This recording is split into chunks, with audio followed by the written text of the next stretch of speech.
ॐ नमो भगवते वासुदेवाय। दशमस्कन्धः अथाष्टादशोऽध्यायः। श्रीशुक उवाच। अथ कृष्णः परिवृतो ज्ञातिभिर्मुदितात्मभिः अनुगीयमानो न्यविशत् व्रजं गोकुलमण्डितं। व्रजे विक्रीडतोरेवं गोपालच्छद्ममायया। ग्रीष्मो नामर्तुरभवन् नातिप्रेयाञ्छरीरिणाम्। स च वृन्दावनगुणैर्वसन्तैव लक्षितः।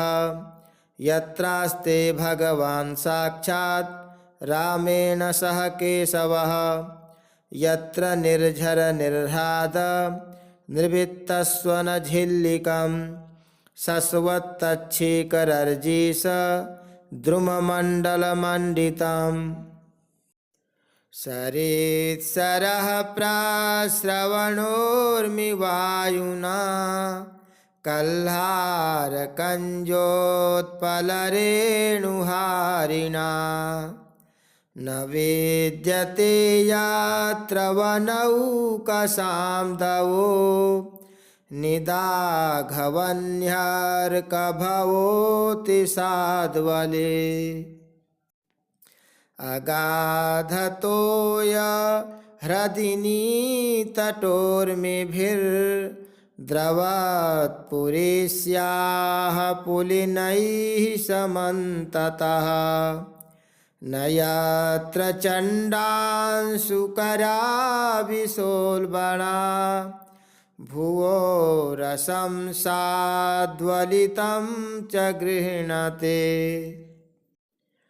वनं कुसुमितं श्रीमन्नदच्चित्रमृगद्विजं गायन्मयूरभ्रमरं कूजत्कोकिलसारसं।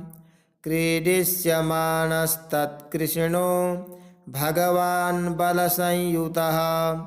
वेणुं विरणयन् गोपैर्गोधनैः संवृतो विशत्।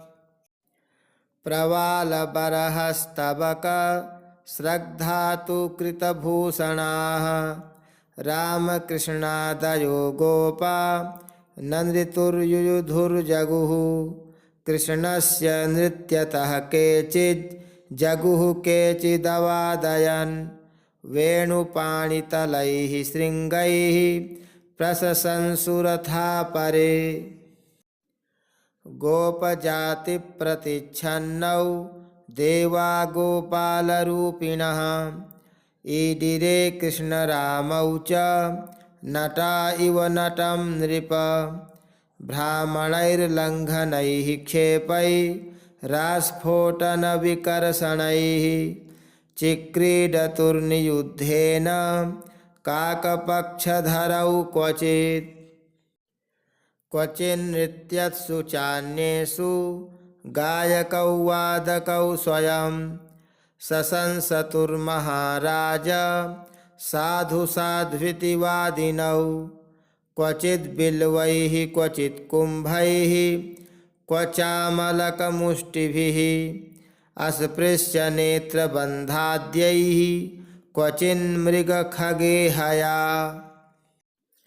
क्वचिच्च दर्दुरप्लावैर्विविधैरुपहासकैः।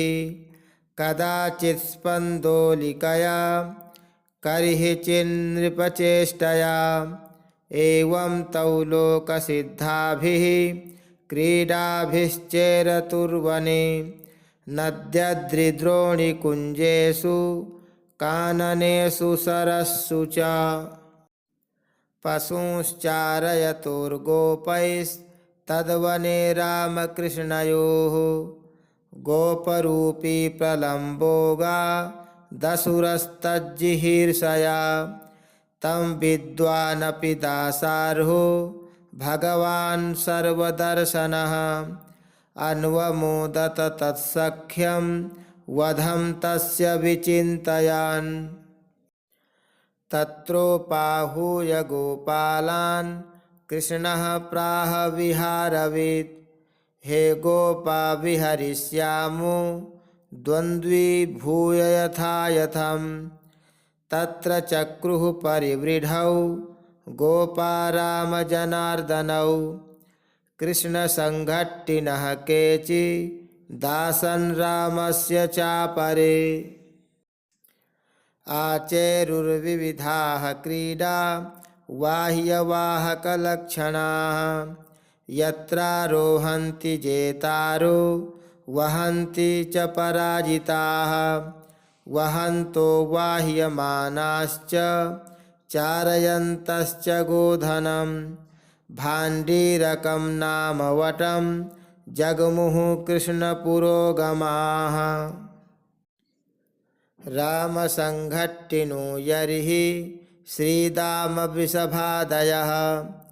क्रीडायां जैनस्तास्ता नूहुः कृष्णादयो नृप उवाह कृष्णो भगवान् श्रीदामानं पराजितः वृषभं भद्रसेनस्तु प्रलम्बो रोहिणीसुतम् अविसह्यं मन्यमानः कृष्णं दानवपुङ्गवः वहन् द्रुततरं प्रागादवरोहणतः परम् तमुद्वहन् धरणिधरेन्द्रगौरवं महासुरो विगतरयो निजं वपुः स आस्थितः पुरटपरिच्छदो बभौ तडेद्युमा नुडुपतिवाडिवाम्बुदः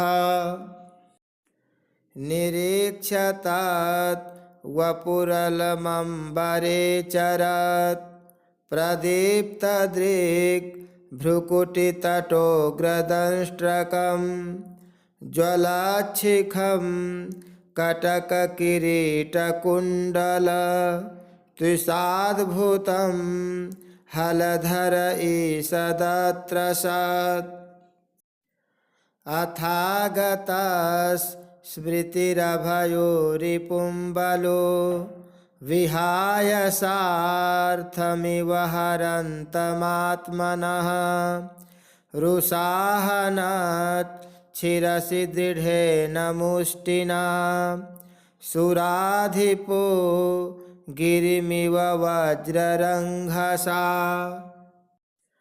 स आहतः सपदि विशीर्णमस्तको मुखाद्वमन् रुधिरमपस्मृतोऽसुरः महारवं व्यसुरपतत्समीरयन् गिरिर्यथा मघवत आयुधाहतः दृष्ट्वा प्रलम्बं निहतं बलेन बलशालिना गोपाः सुविस्मिता आसन् साधु साध्वितिवादिनः आशिषोऽभिगृह्णन्तस्तं प्रशंसुस्तदर्हणं प्रीत्यागतमिवालिङ्ग्य प्रेमविह्वलचेतसः